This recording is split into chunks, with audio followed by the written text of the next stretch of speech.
Well, hi everyone. My name is Wendy Osborne, and you're very welcome to this IAVE webinar today.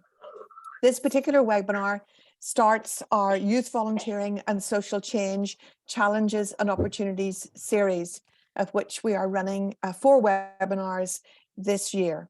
The first one is very important, Youth Volunteering, Employability and Sustainable Livelihoods, exploring the role of the corporate sector. And it really encapsulates work that was carried out by IAVE last year, as we gave renewed focus to raising awareness and understanding of how the corporate sector can influence and support volunteering as an agent of sustained systemic change to help young people enhance their employability and find employment. We sought to reach out to members of IAVE and members of our GCVC, our corporate members, to look at the whole issue of youth employability and the role of the corporate sector. And we commissioned a briefing or challenge paper to frame and set out the issues. And then we ran a series of dialogues, and the dialogues were finished in October of 2022. And at the end of that, we had dialogues with 100 organizations from across 75 countries. We then produced an insights paper, both papers, the challenge paper and the insights paper, written by Dr. Chris Malora, who is our expert speaker and our moderator for today's session. And really, the insights paper provides evidence of people's views on how they think this volunteering journey to develop skills, knowledge, and attitude towards enhancing livelihoods, employability, and entrepreneurship should be taken forward. So we're delighted today to have a really diverse panel covering a range of stakeholders involved and interested in this particular issue. So it gives me great pleasure to introduce Dr. Chris Malora to you today.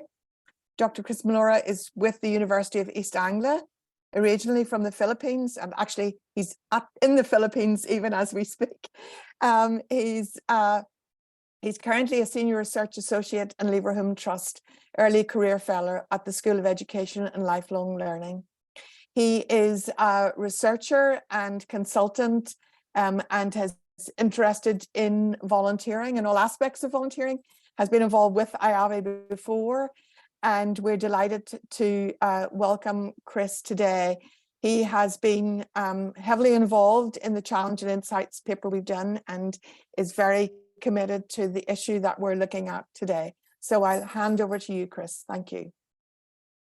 Great. Thank you very much, Wendy, for giving us a bit of context of our discussion today. And I hope everyone can hear me. So let me know in the chat if you are unable to hear me for some reason, but I hope everyone can hear me properly. So we are very excited for the panel today, for our discussion today. And we actually have a mega panel, if you like, of 6 panelists, whom I'm first going to introduce to you. So first we have Jessica Jones. So Jessica is a member of the IAVE Global Youth Advisory Group. And I believe she's joining us from Calgary in Canada. So Jessica has been a volunteer for many years, since she was 13 years old. And her passion for volunteering continues until today, as she works as a volunteer manager in WinSport, a sport and recreation nonprofit where over 80% of the volunteers are young people. Then we also have Daniel Adudla, who's a program manager of the African Union Youth Volunteer Corps, a continental leadership program which works with young African professionals through volunteerism and exchange across Africa. Daniel brings over 10 years of experience in continental program management and policy development, working with the African Union Commission and other INGOs or international organizations. And then we have Rebecca McClymont. We're going to see them, their cameras later when we have the panel discussion. So Rebecca McClymont works with local government in Scotland, leading on work around youth participation and democracy, climate change, really important issues, and particularly supporting young people in rural and isolated communities She works in one of the UK's most rural areas in southwest Scotland, in Dumfries and Galloway. And then joining us from Hong Kong is Flora Chung. So Flora is the CEO of the Agency for Volunteer Service in Hong Kong, China. She has been actively engaged in promoting volunteer service for over 30 years in Hong Kong. And for her work, she has been awarded as the Secretary for Home Affairs Commendation for Distinguished Service in 2010. So welcome to Flora. And then we have Hannah Birch. So Hannah Birch is former chair of Dumfries and Galloway Youth Council from 2020 to 2021, and a former member of the Scottish Youth Parliament for Galloway and West Dumfries. So Hannah is currently and continues to be a very active youth leader in her town and in her community, and she currently chairs the Dumfries and Galloway Young Women's Network. So welcome to Hannah. And finally, we have Francisco Moro of Telefonica Foundation. Francisco has worked in Telefonica for over 25 years, and particularly working on Telefonica's corporate volunteering program. And he is responsible for the international coordination in the 27 countries where Telefonica's corporate volunteering program is present. So those are our panelists for today. And we're going to talk to them and see their insights on specific issues around the topic of youth volunteering, employability, and sustainable livelihoods. But before we move on to our excellent panel, I have now the responsibility to tell you a bit more about the insights paper that Wendy has just talked to you about briefly. So my presentation today, before we move on to our panel, will really very briefly share with you some of the key insights that have emerged from this series of dialogue that IAVE has convened. And the topic is in youth volunteering, employability, and sustainable livelihoods, exploring the role of the corporate sector. So I just want to clarify that there are two pieces of work if you're interested. So what I'm going to present to you today is about the insights paper, which contains the insights coming from the dialogues that IAVE has conducted this past year. Okay. Now there is a separate paper called the challenge paper, which is also available in IAVE's website, or perhaps Rebecca, our colleague from IAVE, would be able to paste a link here. So the challenge paper is a paper that contains some of the issues surrounding youth employability, youth employment, sustainable livelihoods, and volunteering, which really framed some of the dialogues that we've had. So if you're interested about knowing the issues based on the literature, academic literature, based on the research, and based on practitioners' ideas, then please read also the challenge paper, which is also available in IAVE's website. Okay, so next slide, please, Jessica. Rebecca, thank you. So just the global dialogue in numbers. So there were five dialogues that happened in the past year. So we began the series with 4 regional dialogues. So one in Europe, one in Africa, in Asia. All of these were online, and an in-person dialogue in Latin America, in Mexico City. And we culminated in a global dialogue, like what Wendy said earlier, a global dialogue at the World Volunteer Conference in Abu Dhabi in October of 2022. So across these 5 dialogues, there have been over 100 participants, 103 to be exact, coming from roughly 60 countries.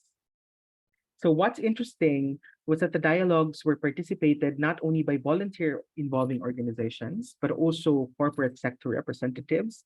We had academics also in the table, and of course, young people themselves were represented across the different dialogues. So the dialogues, the conversations that we had across these dialogues were exploratory because we wanted to identify issues, we wanted to share best practices, but also they were action orientated, especially the final dialogue in Abu Dhabi really focused on, okay, so what can we do then if these are some of the issues that we have identified in terms of youth volunteering and youth employability. Next slide, please. So I just wanted to show how the questions in the dialogue have shifted across the different dialogues that we've conducted over the years. So the original question was this: what could the corporate sectors do or are doing to support volunteering as an agent or pathway to enhancing young people's employability, and gain employment. After the first four dialogues, that question has expanded to ask what actions need to be taken by the corporate sector with other actors to facilitate and support young people through their volunteering journey to develop skills, knowledge, and attitude towards enhancing their livelihoods, employability, and entrepreneurship. Okay, so as you can see, the question has expanded, and not just because it's longer, but because there are two sort of key aspects of the question that have changed. So first, the focus is not only on skills development, as you can see in the second question, but also in gaining knowledge and attitude. So it's not only about skills, but also knowledge and attitude. And this is in response to some of the conversations we've had in the regional dialogues, where there was a great emphasis on the more holistic development of volunteering facilities, the kind of a more holistic development that volunteering facilitates. The second, what is different here is there is a recognition of other pathways for economic development, right? Or for economic empowerment beyond employment. For example, livelihoods, social entrepreneurship, right? An aspect that continued to feature prominently during the global dialogue and particularly during the Africa dialogue. So this is the question that we asked during the dialogues. And next slide, please. These are the key insights that emerged. So there were one, two, three, four, five, six key insights that have come out of the dialogues, and we'd like to share that with you. And hopefully, the panel will have insights and ideas around some of these key insights as well. Again, if you have any questions, you can use the Q&A box to ask any questions because we have a Q&A after. At the same time, if you have any experiences that were quite similar to what has been discussed here, we would love also to hear your thoughts if you can write that down in the Q&A chat box. So these are the six key insights that have emerged. So let me start with the first one.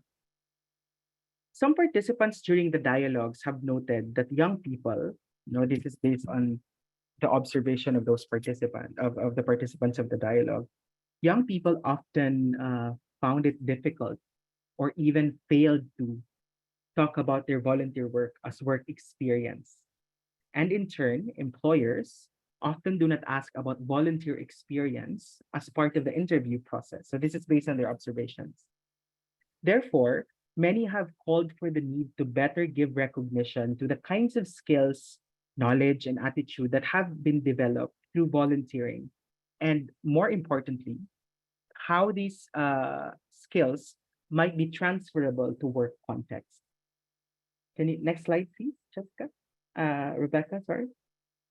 So therefore, a common suggestion or a common point of action was the need for a framework or a common vocabulary to talk about these skills. What are the skills? What are the knowledge? And what are some of the values that have been developed by young people through the process of volunteering? Many of the many of the participants during the dialogue felt that we had a lack of vocabulary to talk about these skills. And that is very important so that the skills and values and knowledge that have been gained through volunteering can become a bit more explicit and specific and identifiable to young people themselves, but also to the corporate sector. So that's the first theme. The second theme. Next slide, please. So beyond this common language or this common framework, one of the themes that also arose from the dialogue was the need to recognize, validate, and even certify skills and competencies through volunteering. So there were many ways by which this could be done, based on the suggestions during the dialogue. Some have suggested the need to develop standards and guidance on volunteer participation that could then be a basis for certifying volunteer competencies. Some have talked about the need for professionalization initiatives within volunteering programs, such as working with the corporate sector or corporations to implement capacity building programs responsive to the needs of the job market. Some have also talked about the importance of validating skills through a volunteer organization accreditation program to ensure the quality of volunteer experience, including the types of training that have been implemented. And there was also this conversation around micro credentials, right? There have been examples, for example, in countries like Jordan, where they're trying to develop micro credentials and recognizing, giving micro credentials to volunteer work. They accumulate, some volunteers would accumulate volunteer badges that focus on developing in-demand skills and know-how on specific topics and competencies. And of course, it's also important, right, to give awards and rewards and certifications to volunteers to further increase the reputation of volunteering within the wider, not only employment field, but also within the wider development field. That is important, and volunteering provides value to development or to employment.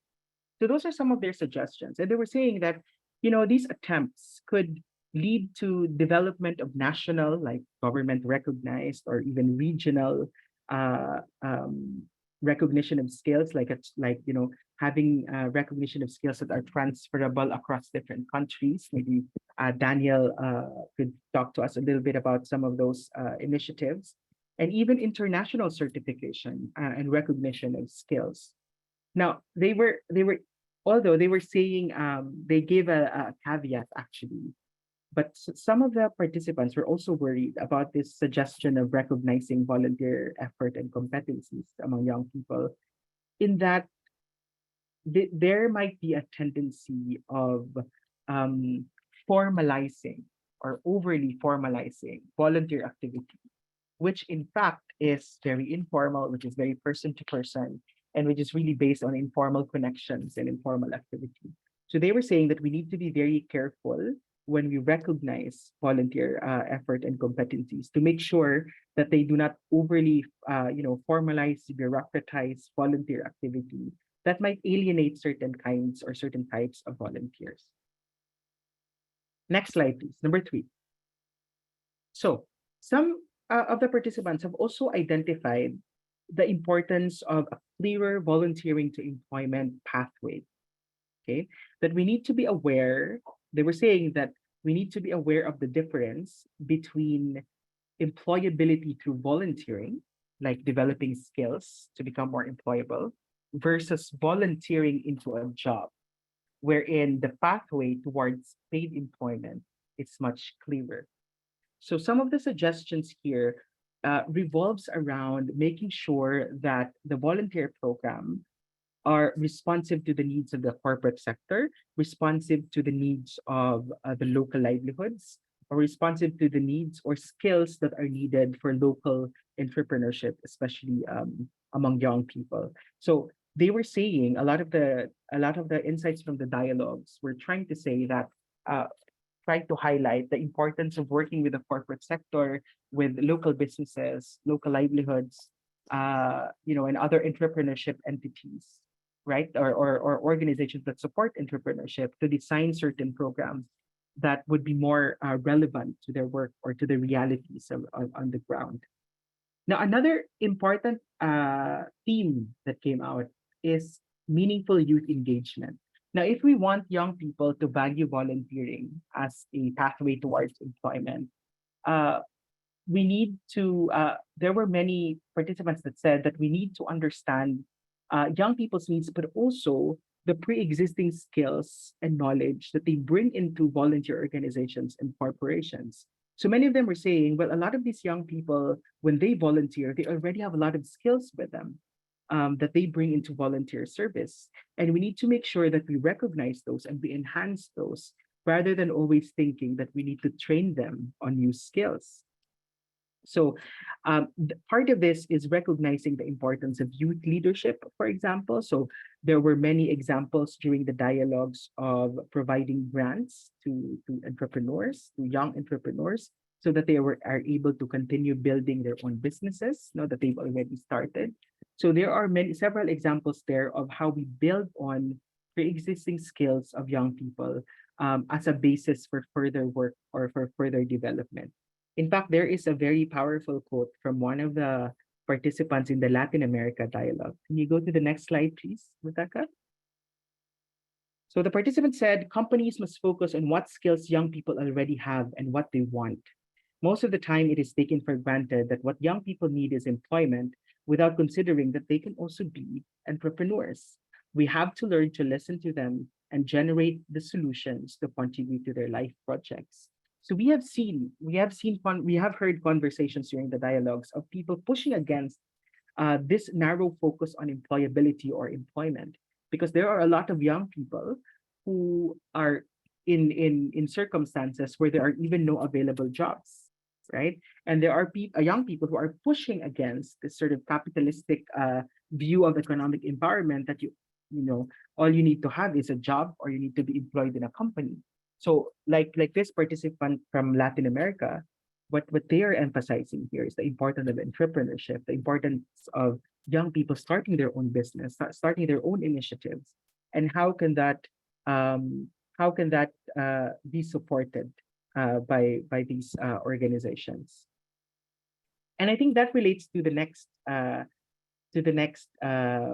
theme from the insights paper. Can you go to the next slide, please? Uh, yeah.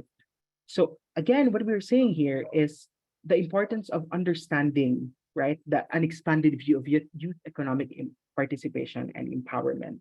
So one of the things that has really featured very strongly across the dialogue is the recognition that there are inequalities within the youth cohort, right? So young people are not all the same, although often, we attach characteristics to these groups of people, to young people, as if they're all the same, like millennials are all the same, or Gen Zs are all the same. But we were seeing, the participants were saying, right, that different groups of young people experience unemployment and volunteering differently. So, for example, young people with disabilities, young women, and young people from rural areas. So we have Rebecca today and Hannah to talk to us a little bit about some of these issues of inclusion. So these groups of young people have very particular experiences and have very different barriers to participating in volunteering and accessing work. So um, so I think it is important, right, to expand our understanding that volunteering as a pathway for young people not only to become more hireable in companies, but also for the development of their social entrepreneurship skills and leadership skills that could contribute to local livelihoods. So local livelihoods, in the SDGs, many of us here are familiar with the Sustainable Development Goals. The focus on sustainable livelihoods is really key, right? And livelihoods, it's not just about having an employment. Livelihoods is much more ingrained within communities. It's related to family culture. It's related to community culture. It's more related to land and whatever it is that is in the immediate community or the immediate, community of the young people. So there are many different pathways to economic empowerment, not only employment. And the question is, how can we leverage on volunteering so that young people are able to succeed across these different tracks? And we're down to the sixth. Thank you for bearing with me. The sixth one is about all hands on deck. So one thing that we found is that, it is very important. So a lot of the issues, if you're going to read the challenge paper, and I suggest that you read it, so you have a bit of a wider view of the issue, the global crisis that is youth unemployment. You know, some of these multi-sectoral issues and complex issues around youth unemployment can only be solved when everyone is working together, I think, and across different sectors. So this is the importance of developing cross-sectoral partnership that could enhance young people's employability through volunteering. During the Africa Dialogue, they were emphasizing on the need to work with higher education, with technical vocational institutions, right, which are significant and very useful and powerful institutions within their contexts that are able to build youth volunteering as a pathway to employability or to entrepreneurship. One of the things that we talked about in the Asia Dialogue, for instance, was the importance of diversifying the departments within corporations that work with volunteers. So, for example, one thing that they've noted was that, well, when you talk about volunteering in a corporation or in a company, you often talk to the CSR people, corporate social responsibility, but some of the participants during the dialogue were saying, well, how about human resource, or how about other departments within a corporation, a company, or a business that are more aware or are also aware of the needs of the job market, for example? How can we work with them across these departments to be able to have a better understanding of the issues that we have in our context? And we also see, so these are not only cross-sectoral or institutional, but this is also about partnerships at the individual level. So one thing that we found during the dialogue was the importance of intergenerational learning, and the importance of, so this is not just about young people, older people training young people. This is also about older people, or some of the more experienced elders or older people, to learn from the young people themselves. So they were talking a lot about intergenerational exchange through things like mentorship, apprenticeship, right? Having a role model, for instance, or having youth leaders that other members of the company, more established and experienced members of the company, could learn from, or role models of youth enterprises, right? There are so many models. There were so many young people who are starting their own business, and they can be role models to other young people who would also want to start their own businesses. So it's partnership across different levels, basically. And my final slide. Now, what we wanted to do with this discussion, or with this dialogue, is to, in a way, provide a framework for action. So if we want, so in the literature, sometimes it's very over, in the academic literature, in the research, sometimes they see the relationship between youth volunteering and employability as very simplistic, that if you volunteer, then you become more employable. But what we're seeing here is, I mean, you're going to read this on the challenge paper, but what we're seeing is it's more complicated than that. There are so many barriers, and it's not only a one line, right? There are a lot of barriers to ensure that youth volunteering could, in a way, help develop entrepreneurs, help develop, more sustainable livelihoods, and, lead to employability or skills building. So for this framework of action, we were really looking at three aspects. Now there are three kind of points of action. So for example, for this framework of action, we start with the importance of recognizing, and that is valuing. So the three R's, that is valuing and creating a common vocabulary for recognizing the skills, knowledge, values that are gained through volunteering in the informal and formal ways. So informal, through constructing a shared language when talking about the skills. Informal ways such as certification, validation, and accreditation of youth skills, if possible. So such a framework could be used as a tool for developing new programs, but also assessing existing programs, may that be at the policy or the government level, or at the NGO level, for those youth involving organizations. So that's the first one, the importance of recognition. The second one is rally. And rallying is about developing a more holistic involvement of the corporate sector, but also of the other stakeholders. It is about creating a space like regular forums or dialogues, like what IAVE has convened for this, particular series, but also for this issue of youth employability. It's about creating a space for these sort of exchanges, for stakeholder discussions, and also shared action. And finally, it is about reimagining. And reimagining is about innovation. And innovation is an important element in developing programs that strengthen the link between youth volunteering and employability, which could include restructuring existing programs such as skills training for volunteers, and to ensure that they are responsive to the needs of the job market or the local enterprises. So it's about being innovative in our programming. Okay, so across this framework of action, we are proposing two principles. Okay, the first principle is that we need to consider context constantly. There is no one size fits all when it comes to approaching some of these issues. And that's why we had some of these regional dialogues, because different regions would also have very different challenges, but also very different solutions. So context is very important. For example, the skills for employment needed for one context may not be applicable in the other. So it's important when you reimagine, you recognize, and you rally that you consider context.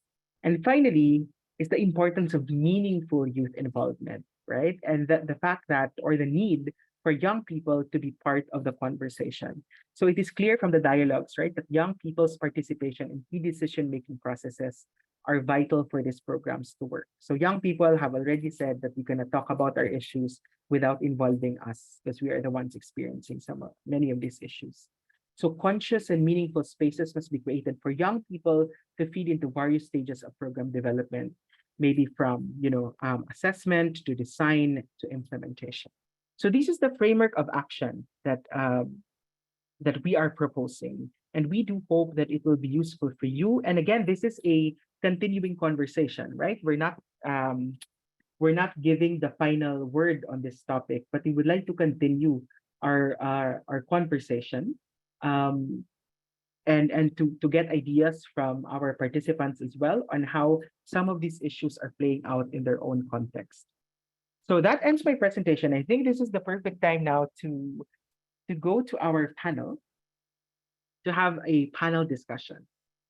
So I think Rebecca is going to close the slides now. And I'm going to invite all the panelists to please, perhaps you could turn on your camera at this point. So we're going to have a panel discussion, and we have some questions. I have some questions to our mega panel here this today on specific issues on youth volunteering, employability, the corporate sector, etc., working together, things like that, based on their own experiences. So I thought I'd start with Jessica. Jessica, so I'll start with you. So Jessica, there was this, in the dialogues, there was this, as I've said earlier, right? There was this resounding call that any initiative that about young people and the issues that young people face should always involve young people's voices, such as yours, or maybe such as mine as well. If I'm 32, so in the Philippines, that's still a young person. Okay, good. So I'm part of that. Great. So how do you think, Jessica, can organizations, governments, and other groups better integrate and perhaps center the voices and ideas of young people and key decision making and programming in this field of youth volunteering and employability? Over to you, Jessica. Absolutely. Well, first of all, thank you for having me. So this is something that can feel like a really big question, but I often find that big questions are those that really require some of the simplest solutions. And unfortunately, I feel like this one has really been framed as a really insurmountable barrier. So I'm going to speak from my own experience, like you said, as a young person here in Canada. There's been a huge shift, or an effort to shift to have younger representation in manners of government. So having youth cohorts come in to have parliament days, or trying to incorporate some form of professional development. But still, as in most countries, the votes that the majority of the population gives to, the management opportunities that are provided, the employability opportunities, and so much more are often going to older people and those who are considered to have more experience. And I believe this conversation starts with those who are older, remembering their own experience as a young person, as well as a few key mindset shifts around the contributions beyond just volunteering and as we look to employment or entrepreneurship. There's been an ongoing call spanning back generations about young people feeling unheard.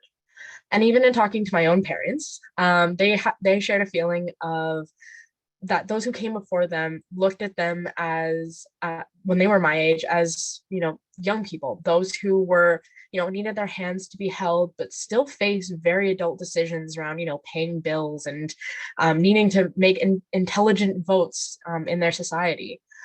And I ask first to recognize that the decisions that are made at all levels of government or organizations directly impact young people. They have a huge power over what young people experience and have real consequences in their day-to-day life. Next is to recognize, like you said, that young people have lived experience, have skills to bring to the table. The world that older generations saw is not what young people experience today. there are ideas that are shared in this group and connections that they have that can lend to solving real issues that they face that continue to face even older adults today.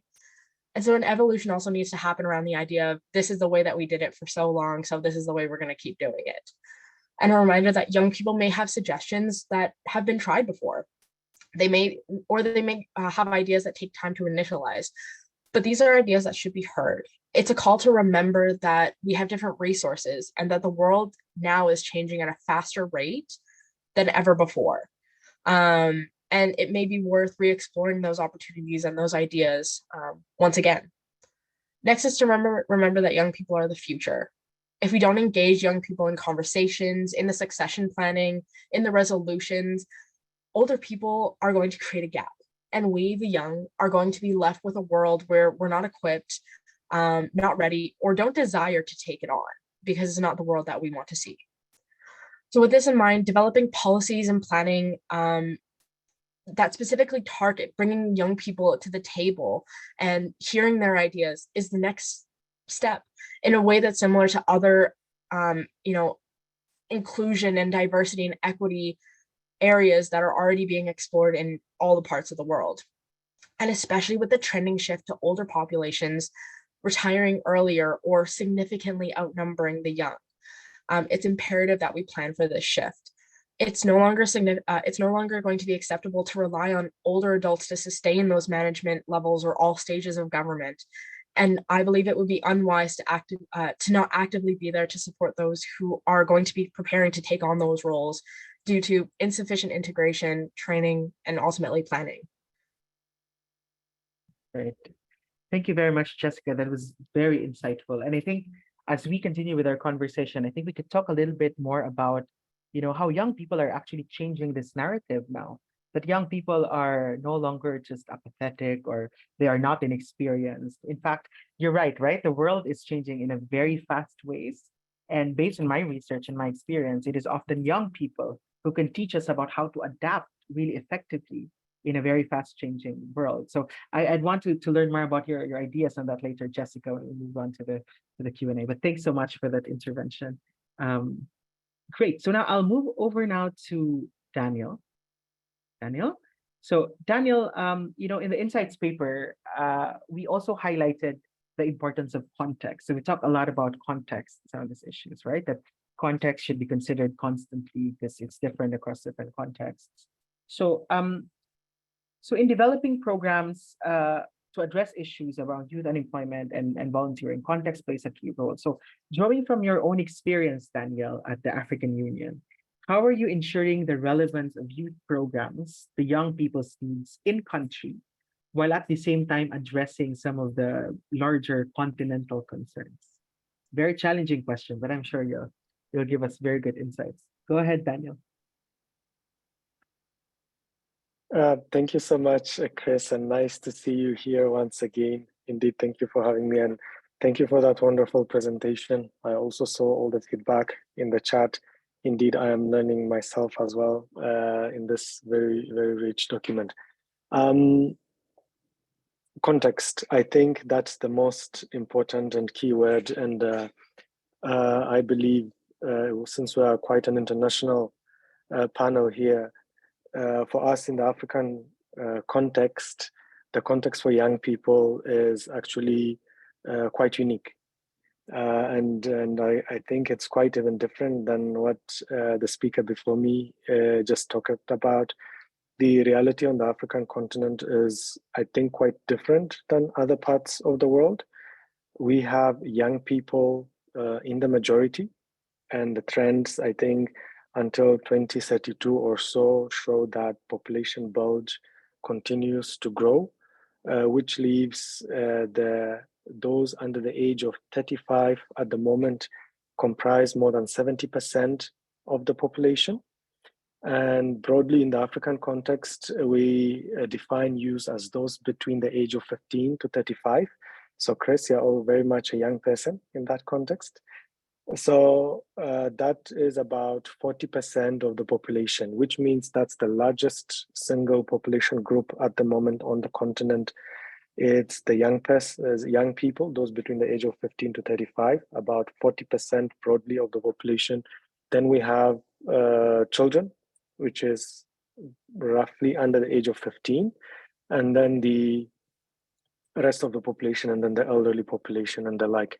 So you would see that context already shifts or is different in terms of what is to come. The young people then create the opportunity for a potential demographic dividend, a demographic bulge.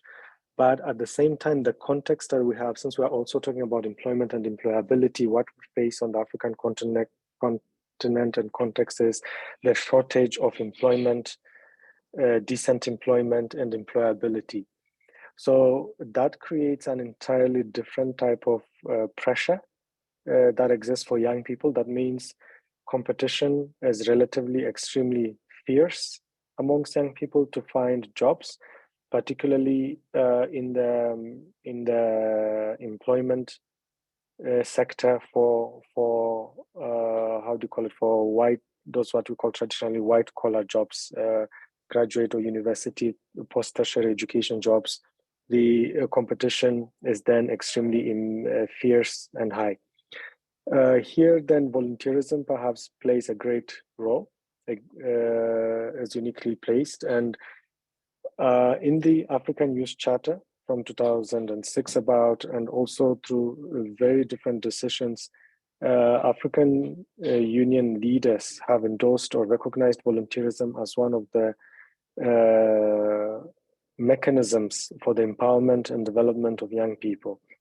And the theory of change that we follow here, one is that volunteer programs do provide experience and employability skills for young people, but at the same time, there is the need for having quality volunteer programs and initiatives that goes hand in hand in that regard. Because one thing perhaps that we didn't mention very strongly in the presentation, Chris, from you, is that whereas we are seeking for employment and employability, but what are the skills needed by the employer today, and whether the volunteerism are equipped. And more than any other region, if we take the research that you shared with us and divide it by the different regions, Africa and the Middle East is where the skills gap and employment is the highest. So what I mean is that on one hand, we have a large number of young people that are unemployed, but at the same time, Africa is also the region where the employers are complaining the most that young people do not come with skills to occupy even those jobs that are available, be it in the private sector. So, and a lot of people often talk about education mismatch and the like, but that's just one small part of the equation where people say, okay, people are still learning skills that are no longer relevant today and the like and so on, and tertiary education institutions are not equipped. But it goes a little bit further and a little bit deeper here, and where perhaps volunteerism is key. The key thing most employers, and that came in the recent OECD report, I don't want to be mistaken by quoting the wrong year, but where they say the key component where employers are looking for is the skills, not the university degree that you have. So oftentimes these are skills like problem-solving skills, leadership skills, working in team, and the like. And these are traditionally, even if the universities were providing you with the right university degrees, are still the skills you would not learn in the universities. And this is where volunteerism and volunteer programs come in very correctly, because this is where if you spend 6 months, 1 year in a volunteer program, these are exactly the skills that you learn. Problem-solving skills, working in a team, working in a work environment, and it's quite different than internships. A lot of people confuse it. Is that not internships? No, internships usually is understood 2 months, 3 months while you are still in academia, while you're still not yet graduating, you're going out to get practical exposure, but volunteerism could be at any age and at any time post your graduation. So in that regard, at the African Union, we have two initiatives broadly, and to address this. On one hand, we have what we call the AU Youth Volunteer Corps. It's a young professionals program where we recruit young people and place them in various AUC and international organizations within the African continent for a period of 1 year to serve as volunteers, professional volunteers. And then one thing we've learned here is that majority of young people transition then into some form of employment, higher education, or even better paying jobs afterwards, after this experience. A second initiative is what we have as what we call volunteer linkage platform, where we have a continental platform under the very simple website volunteer.africa, where we invite organizations, volunteer organizations on the continent to register and be discovered or accessible to young people seeking opportunities where to volunteer. For us, this initiative is perhaps very, very crucial because we are then talking about, or we have now access to organizations where we can now say, do these organizations provide quality volunteer experience? And I fully concur with those elements that you shared around how do we recognize skills? For example, a young person who has served for a period of 1 year as a volunteer, what is the minimum amount of skills that young person should go out from a volunteer program? I think that should be defined, that should be measurable, and I like the word even certifiable, so that employers can very easily recognize it and give you that credit where due. And which means it's not only a volunteer going to a program and serving for a year, it goes also the other way around. Are the volunteer programs then equipped to provide you with that minimum guaranteed skill set that you can live with after you leave that program, and when you can proudly post it on your CV and not be discouraged in the interviews, as you mentioned. And my last point is around perhaps broadly the image around young people, around volunteerism, that volunteerism broadly enjoys. A lot of people, especially young people, and also those whom we work with, even in our own programs, they usually don't like to use volunteerism even when they are introducing themselves in whatever context, because volunteerism usually is still connected to humanitarian activities. I don't know, maybe there's a flood and you go out to help people, rescue people, Red Cross, a kind of humanitarian action. But volunteerism has not yet built a reputation in the professional sector, whereby you serve in your professional capacities, like Doctors Without Borders or something, that you are a medical doctor, but you're actually a volunteer and you're actually recognized and respected as a doctor first. And I think Medicines Sans Frontier and maybe even Journalists Without Borders are very few initiatives that I know that build on volunteerism and are recognized for that, for being professional service providers as volunteer networks. But most other networks, they would rather put in there, for example, if you're doing accounting or so, you'd rather say I'm an accountant, but you would not say I'm a volunteer accountant, because that you feel would remove from your credibility and credential. And I think that's an area that also requires to be built in hand, where we develop the credentials, certification, and so on. Also working on the positioning of volunteerism as that value adding and beyond humanitarian space, but rather employment and employability leading experience. Thank you so much, Chris. Back to you. Yeah, great, Daniel. I mean, there was so many things to unpack there. Issues around skills matching, I think, is very significant. And as you said, the reputation of volunteering as a skills building activity rather than, I mean, as you said, right, there are people who are recognized as professional volunteers, and then they're recognized as that, as opposed to understanding that any form of volunteer activity could actually lead to certain skills and skills development. But then how do you match that with the needs of the corporation or the world of work? It's quite interesting. It's quite a difficult question, really. Thanks, Daniel. I'll move over now to Rebecca, who's joining us who's going to share with us a little bit about her inspiring work in local governance. And actually, Rebecca focuses on young people's welfare in what you describe, Rebecca, as rural and isolated communities, which I think have very specific issues, right? So I think my question to you is that how does the issue of youth unemployment look like in the settings where you work, this rural and isolated communities where you work? And how do you think can youth volunteering contribute to addressing such issues? Thank you. So my name is Rebecca McClyment. I'm from the southwest of Scotland. I'm going to try and speak a wee bit slow because I tend to speak quite fast, so I hope everyone can understand me. So yeah, Dumfries and Galloway is quite a rural region, as Chris said, and I actually work for Dumfries and Galloway Council's Youth Work Service. We work with young people aged 12 to 25 across the region, which is actually quite large. If you look at a map of Scotland, Dumfries and Galloway is in the southwest, and it's really big and really, really rural. It's actually out of the 32 areas in Scotland, Dumfries and Galloway is actually the third largest in terms of geographical area, but it's very, very sparsely populated. Compared to the Scottish national average of square miles, like Dumfries and Galloway is very rural.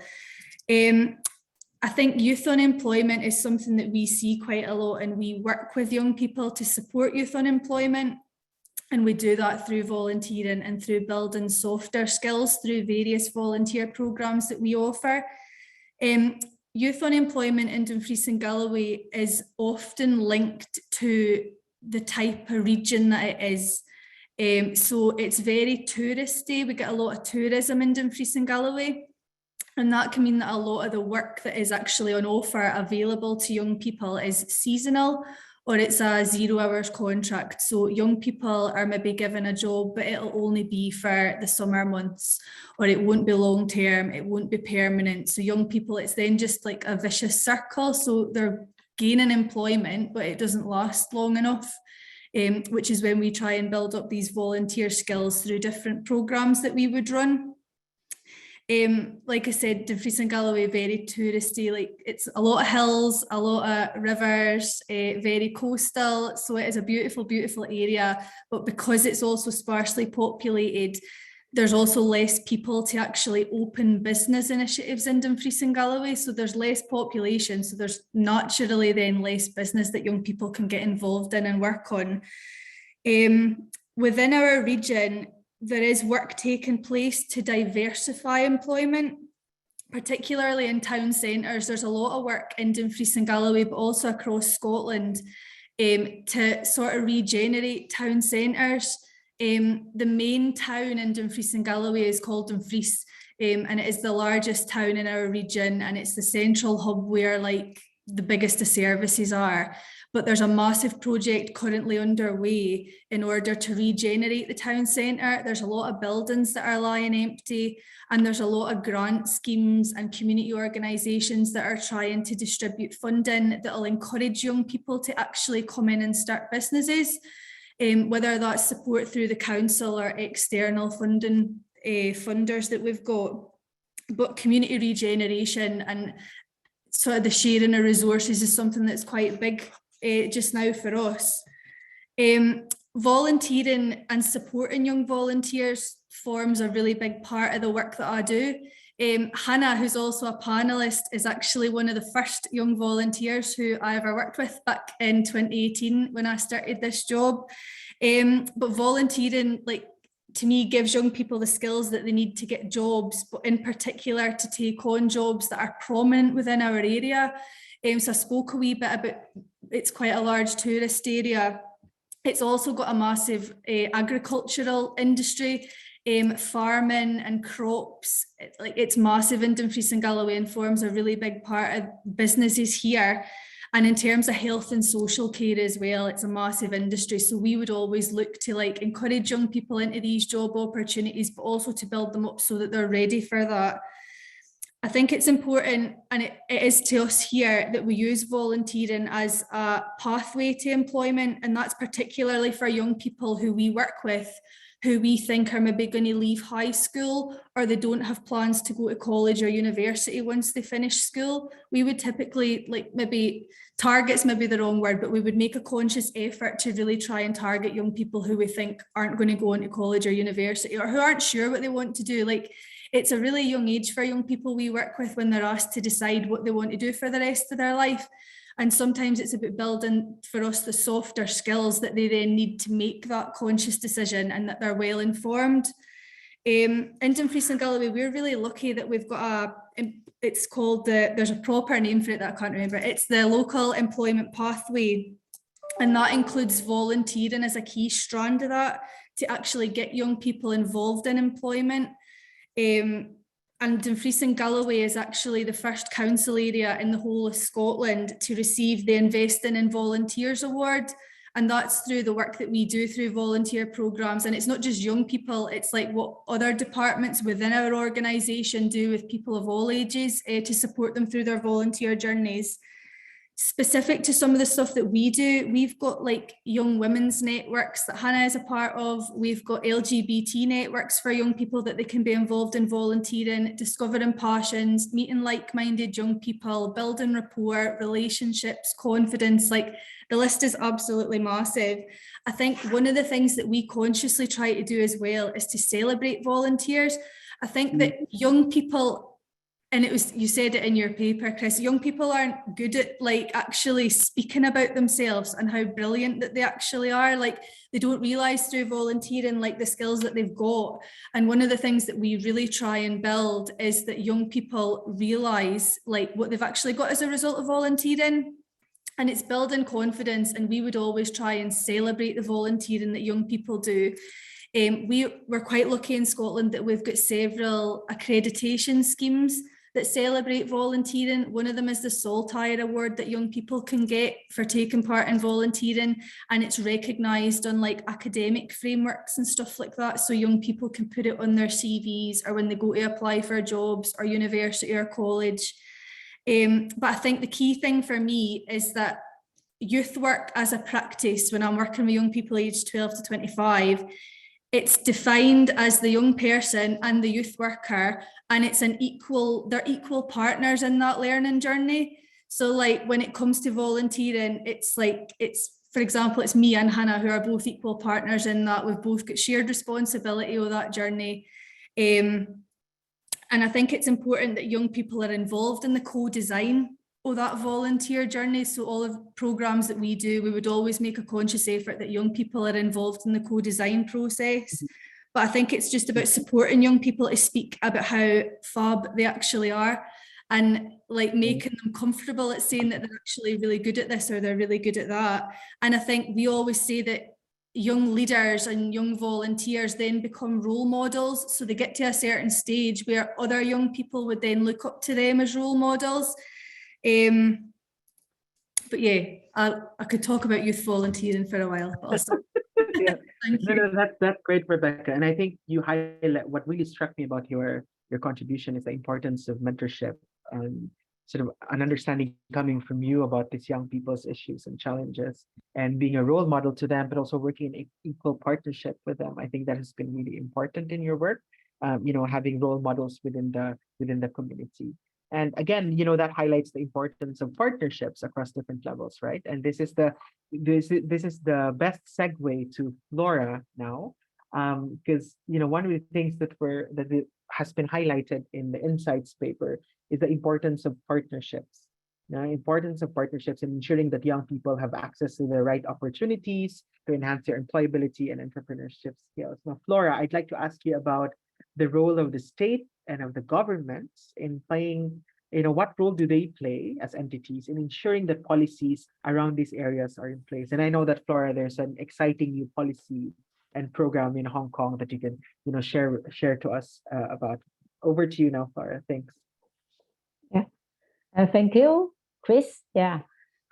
Surely the state and governments have an indispensable role to play in ensuring that policies around youth employability are in place.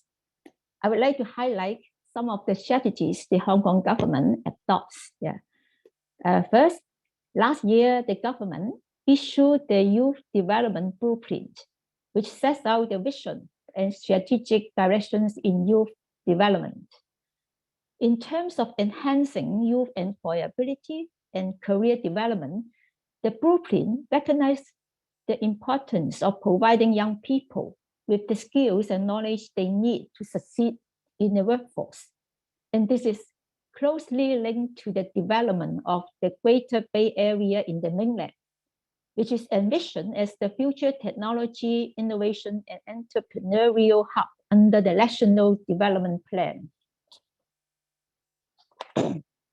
Yeah. Secondly, the government facilitates cross-sectoral collaboration to bring together different sectors through the establishment of the Youth Development Commission, the YDC, as a high-level advisory body that provides strategic advice to the government on issues related to youth development. This platform strengthens cross-sectoral collaboration. It introduces the youth dashboard for collection of data and evidence for needs and gaps analysis, as well as to measure the progress and results of the strategies and programs. And thirdly, the government launches pilot schemes by engaging the private sector, the corporations, to offer internship opportunities, providing financial support to skill building programs for youngsters, especially for those low-income families and the marginalized group. And also to nominate their employees in mentoring the youth. For the government itself, it also takes the lead to offer short-term internship placements in different bureaus and departments. Lastly, I would like to also highlight that the government provides incentives such as funding and subsidies to support the profit and non-profit sectors to create pre-employment exposure and job opportunities for the young people. Here are some examples. The government rolls out the Greater Bay Area Youth Employment Scheme, which subsidizes monthly salary for the university graduate who obtains a job with a qualified company with business in the Greater Bay Area, a new development area in mainland China. The scheme provides incentives for corporations to invest and create jobs for young people such that they can gain experience in the Greater Bay Area for their long-term careers. That means the government encourages they pursue careers in the mainland China in the new development area. The funding scheme for youth entrepreneurship was also launched to provide young people who aspire to start their own business with some startup capital subsidy and guidance service. And the government also works with the industry associations and employers to identify job opportunities and develop vocational training programs that meet the needs of specific industries to prepare young people for their career development in that industries. Overall, the Youth Development Blueprint showcases the Hong Kong government's commitment and determination to support young people in all aspects of their development, including employability, job opportunities, and entrepreneurial skill opportunities. And its partnership with employers and different sectors are an important part of its efforts to enhance youth employability and job opportunities for young people in Hong Kong. So I think all this shows how the government promote employability and employment opportunities, and also entrepreneurial skills for the young people. Great. Thank you very much for that, Flora. And I think, it's also very diverse. I think there are many different pathways and many different types of support that are available for young people. You have grant giving, you have entrepreneurship, you have internships, you have volunteer matching platforms, etc. It's quite a good list of very diverse ways by which the government is supporting young people. So thank you for giving us those inspiring examples, Flora. So I'll now Yeah. move over to Hannah. Um, so Hannah, I mean, you have done great work in amplifying your fellow young people's voices with your work as a youth organizer and as a youth activist, and as we've heard from Rebecca, or your wonderful work with the Young Women's Network. So, how can finding pathways towards a youth employability better take into account the inequalities between different youth groups? So I want you to talk a little bit about the issue of inclusion, and how can these different pathways or different programs or engagement with young people can better take into account the needs, for instance, of young women or young people with disabilities. So if you could share with us a little bit of your work on that area. Thanks, Hannah. Thanks, Chris. I'm Hannah, and as Rebecca said, I stay in Dumfries and Galloway in Scotland as well. I think having a strong and adaptable pathways for young people that are able to develop their skills in workplace environments that cater for their needs is such an important part in young people gaining the desired skills for a career in their sector of choice. Social enterprise projects, which provide on-the-job training, allow these young people to learn at their own pace, learn real-life skills, and develop people skills which can be transferable to many other workplaces in their future. I really hope for the future that young people's volunteering contributions are taken into account when applying for jobs in any sector. Volunteering is a skill in itself. It gives volunteers communicative skills, collaborative and evaluative skills, which are very unique to volunteering, because often if you're writing funding applications, you always have to evaluate your project at the end and give feedback. And I think that's a really important skill which not a lot of people gain in schools or in education settings. So actually having that skill is a lot more than just a university degree or whatever. I think that's so important. These skills are exactly what employers are looking for, and those are, like I mentioned, they're only 3 of hundreds of skills that volunteering provides. And I really hope that it has value in any future job applications and job progressions. I think in general from this, young people are disproportionately disadvantaged when it comes to employability skills. There's no constant standard between schools and what young people are being taught in terms of how to present at interviews, what to say, how to sell themselves to potential employers. And like Rebecca said, young people hate talking about themselves and going, I'm awesome or I'm good. That's something that really needs, I think, to kind of be a standard, which is, again, really vital in especially competitive industries. Like a lot of young people, like Rebecca said, here are applying for jobs in hospitality and agriculture, which, again, as Rebecca said, have very low pay rates, but also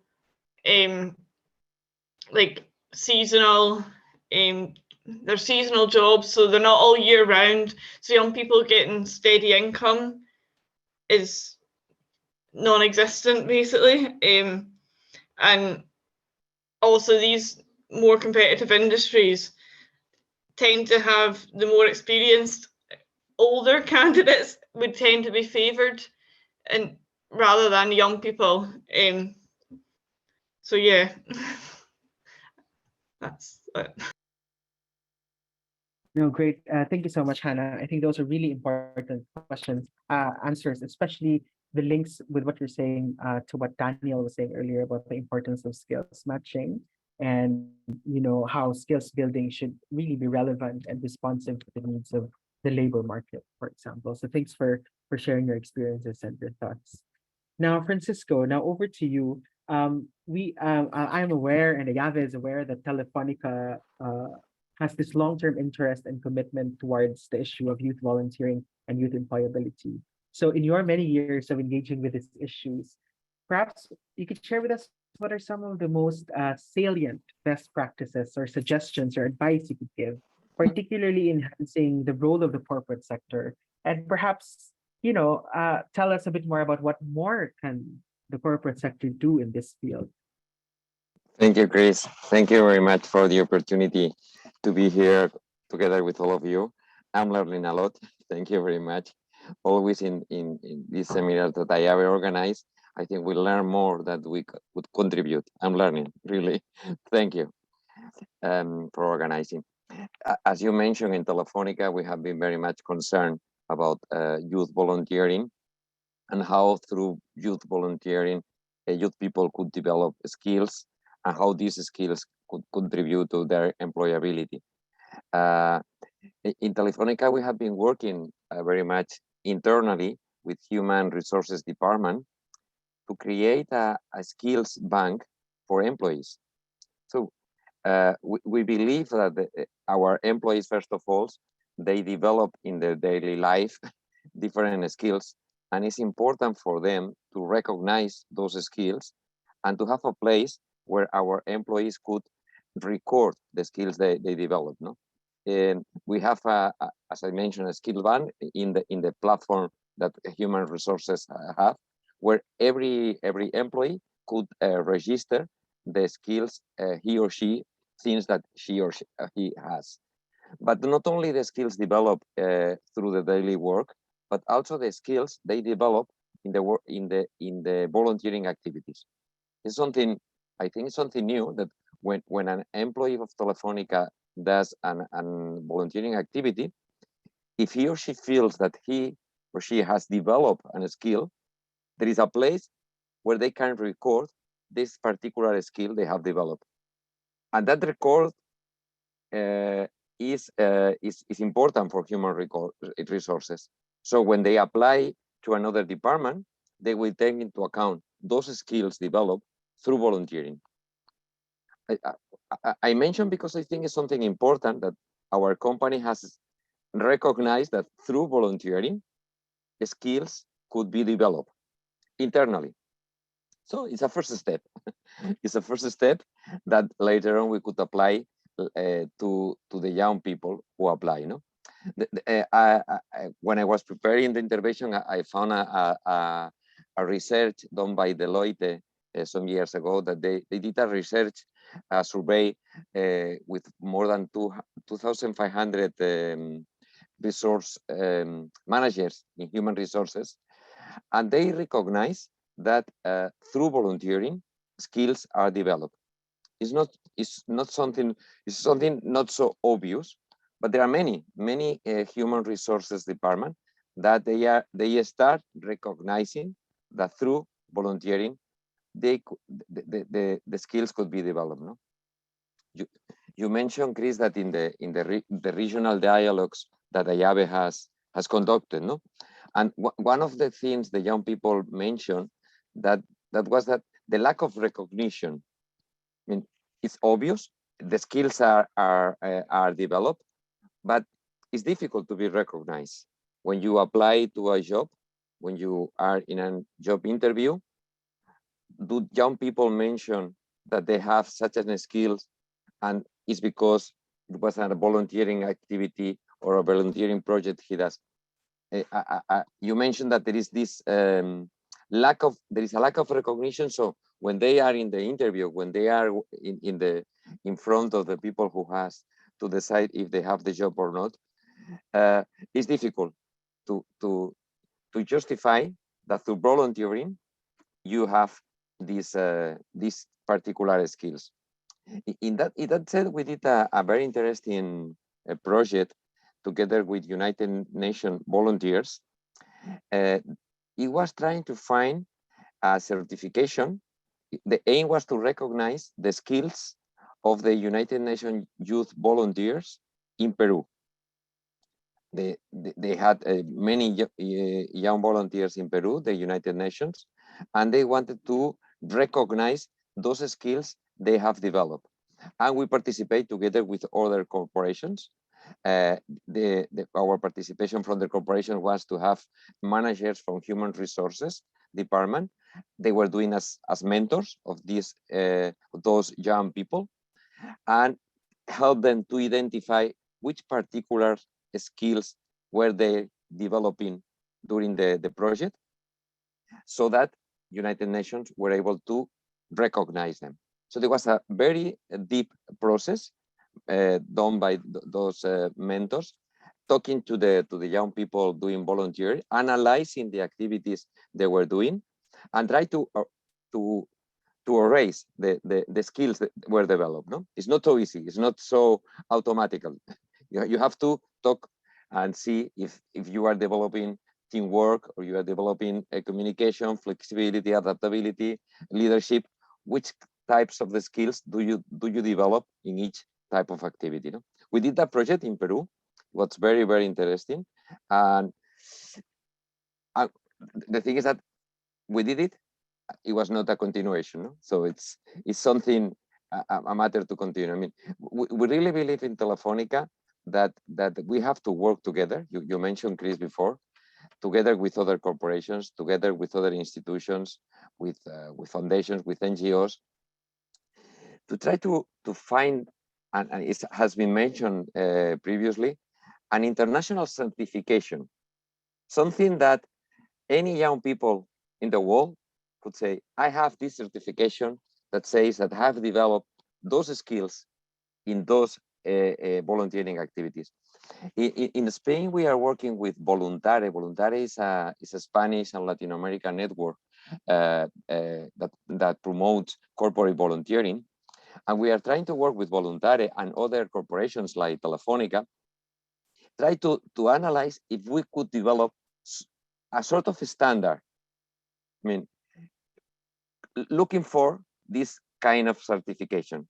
I mean, which skills are developed, in how we could measure those skills, how corporate volunteers as mentors could help to identify, to measure, and later on, Voluntary or IAVE or an international institution to certify. No, that would be like the procedure. No, I mean, you have to define a catalog of skills.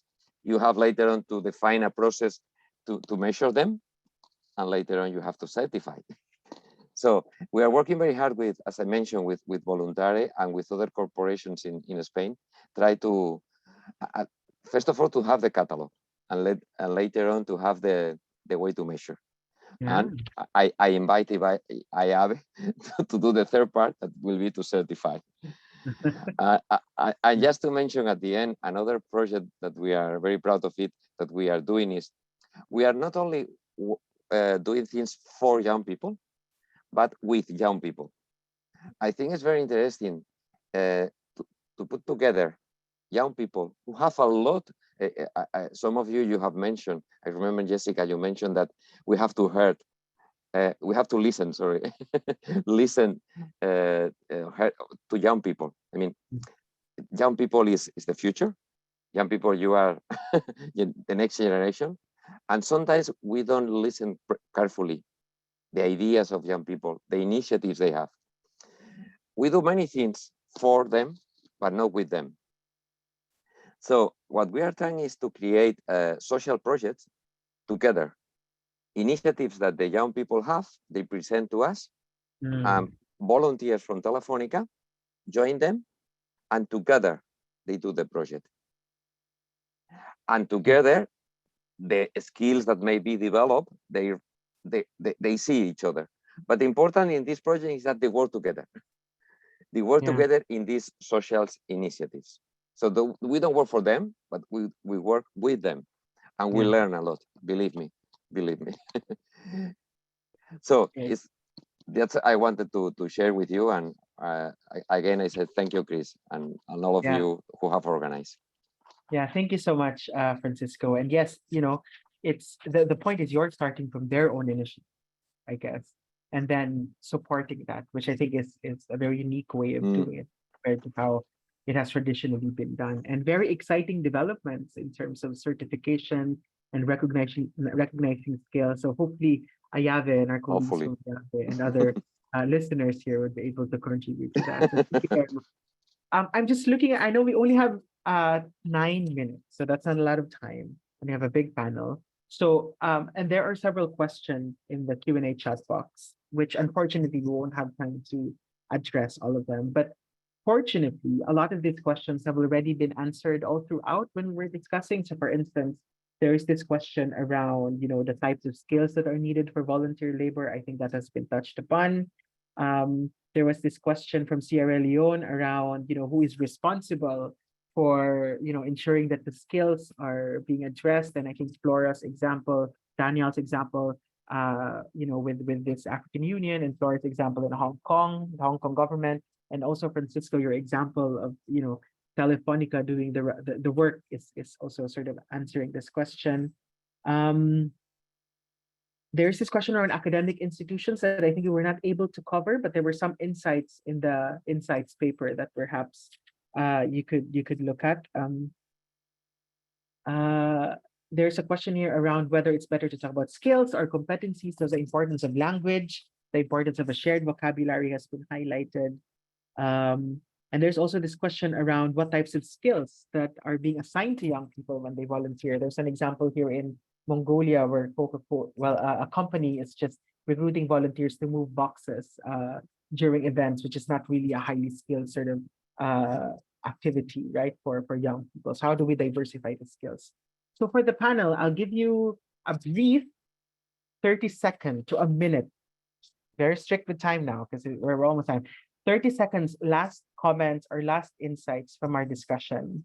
And perhaps if you'd like to address some of these things that have been asked, you can do it. But I'd give you maybe 30 seconds to 45 seconds to give your final comments, learnings from the insights paper, but also from the discussion today.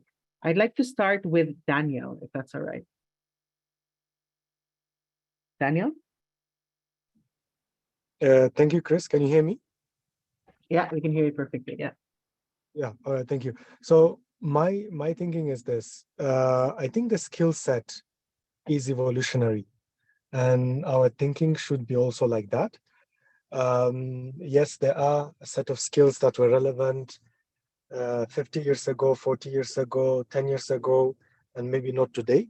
So even our work, our scoping should be done every year. That should be done together with the private sector, with the employers. What are the skills on the rise? What are the skills needed? And every year or every 2 years, there needs to be a revision. What are employers looking for? Back channel this information to the volunteer community and the volunteer organizations. But I do believe there are those soft skills that are very core and never change. Like I mentioned, all employers, regardless, are looking for problem-solving skills, analytical skills, maybe, I don't know, PowerPoint presentation, working in a team, leadership skills, and so on. And this kind of skills can only be learned in volunteerism, not in academia broadly. And we should combine these two learnings. Thank you so much, Chris. Great, thanks, Daniel. Great to hear from you. Francisco, can you go on to, If I have to say a word to summarize, for me, it's collaboration. Collaboration between us. I mean, we represent different types of institutions, and we have to do collaboration.